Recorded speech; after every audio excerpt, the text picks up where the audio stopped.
were throwing thousands of Iranian protesters into prison. I share the belief you expressed today in the Knesset that Iran's radical regime will ultimately fall. And one day, Iran's people will win the freedom they so justly deserve. And when that day comes, they will remember those who stood with them and those who stood with their oppressors. You're on the right side of history. Like President Trump, Israel believes the nuclear deal with Iran is disastrous. It also ultimately paves Iran's path to a nuclear arsenal and a regime that arms terrorists throughout the world, calls for Israel's destruction, calls death to America and death to Israel. Such a regime should not have nuclear weapons. That's why Israel supports President Trump's policy regarding the deal. And there is still time for leaders to seize the opportunity that President Trump has offered them to correct the failings of this failed deal. But if those leaders do not seize that opportunity, or if they offer only cosmetic changes, Israel will unequivocally support the President's decision to walk away from a bad deal and restore crippling sanctions. Our position is clear. Fully fix it or fully nix it. The Vice President and I also discussed opportunities for advancing peace. As countries in the region increasingly realize that Israel is not their enemy, but a great ally of their wishes for a better future, the chances grow for a broader reconciliation. Israel will continue to work with President Trump's able representatives, Jared Kushner, Jason Greenblatt, Ambassador David Friedman, along with our Ambassador Ron Dermer, to advance peace with all our neighbors, including the Palestinians. The sooner the Palestinians accept the truth about the millennial connection of the Jewish people to this land and to this city, the sooner we can work together to reach an historic agreement that will create a better future for both our peoples. We know that in all these efforts, we have no better friends than President Trump and you, Mr. Vice President. Once again, Mike, Sarah and I are honored to host such dear friends of Israel, of the Jewish people, and dear personal friends. Thank you for being a stalwart champion of the alliance between America and Israel, and thank you for all you are doing to strengthen that alliance. Welcome to Jerusalem. Welcome to our home. Thank you.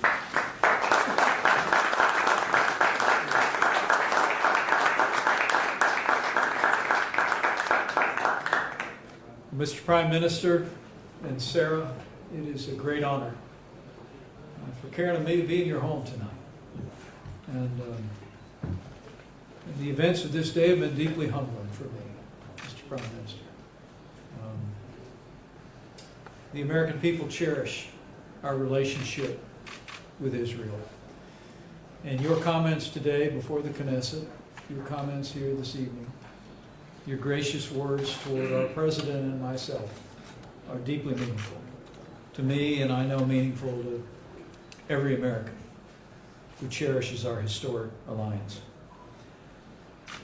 It is an honor for me to stand with you here today in Jerusalem, the capital of the State of Israel.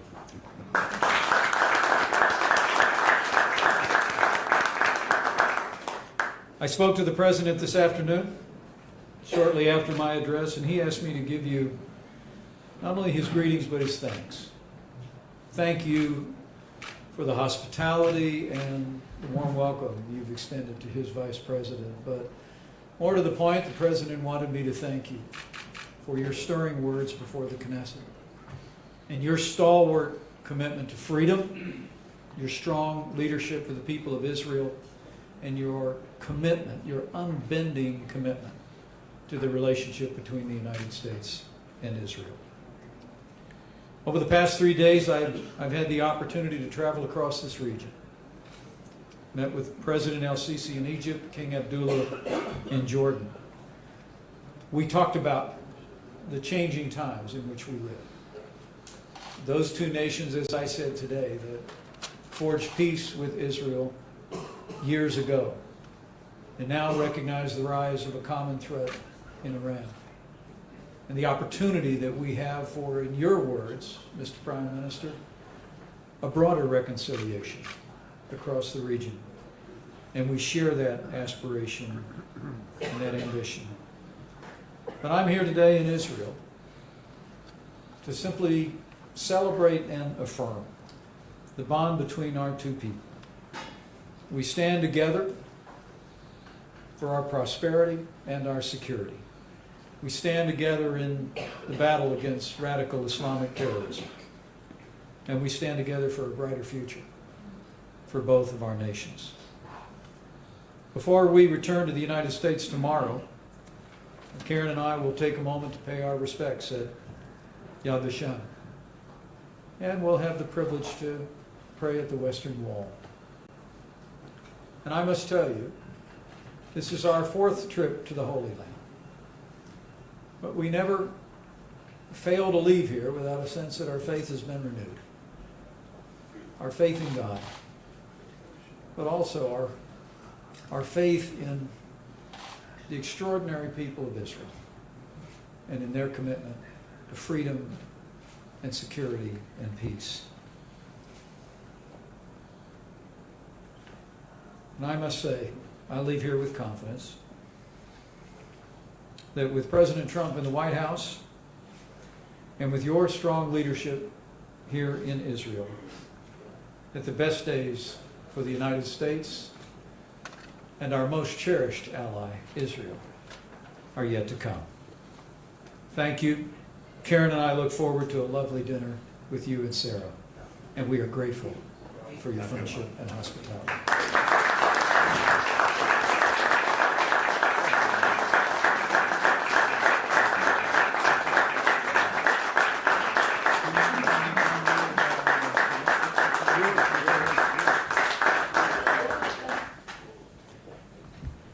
Prime Minister has granted me leave to address news on the home front back in the United States.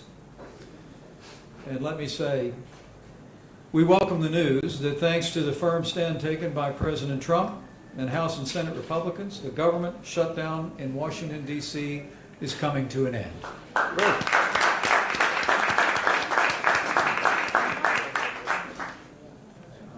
Now, the American people know what happened here. A minority in the United States Senate chose to shut down the government, denying our soldiers benefits and wages that they earned, jeopardizing government services just to advance an issue pertaining to illegal immigration. But the Schumer shutdown failed.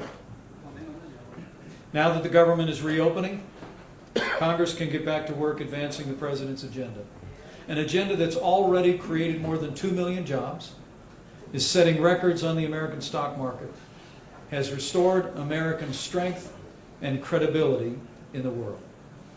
And I look forward to returning to Washington, D.C. tomorrow and working closely with members of Congress to continue to advance our president's agenda. And it is, Mr. Prime Minister, an agenda that's making America great again. Thank you for the opportunity. You're all invited to our budget deliberations in the Knesset in the coming weeks. Thank you all. Thank you. Let's have some dinner.